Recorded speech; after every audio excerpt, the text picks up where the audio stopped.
అదటి వారి బాధల్లో ఉంటే నవ్వక, వారి బాధల్లో ఉన్నప్పుడు వారి నిమిత్తము నువ్వు ఏడవాలి, ప్రార్థన చేయాలి. కుటుంబాలు బాగోపోతే నవ్వక, అలా బాగా జరిగిందని చెప్పేసి నవ్వక. ఏంటి ఇప్పుడు ఈ కుటుంబాల మీద దాడులు జరుగుతుంది, నవ్వక. నువ్వు నవ్వుతున్నావేమో నాకు తెలియదు, కానీ నవ్వకరా, నవ్వుతే నీకు పంచుతాడు అంటాడు దేవుడు. చాలా జాగ్రత్తగా ఉండాలి. నవ్వకరా, ఎంచకరా, పంచుతాడంట. ఎంచితే ఎంచకూడదు, జాగ్రత్తగా ఉండాలా.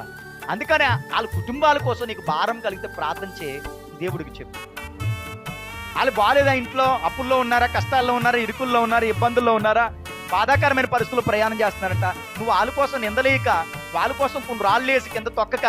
కానీ ఒక్క మాట మీరు వినండి, నిజం చెప్తున్నాను, వారి కోసం నువ్వు ప్రార్థన చేసినప్పుడు నీకు అలాంటి పరిస్థితి రాకన్నా దేవుడు కాపాడుతాడు. హల్లెలూయా. నిజంగా కాపాడుతాడు. ఎందుకంటే నీ మనసును బట్టే నీకు దేవుడు తీర్పు, నీ మనసును బట్టే నీకు దేవుడు ప్రతిఫలం.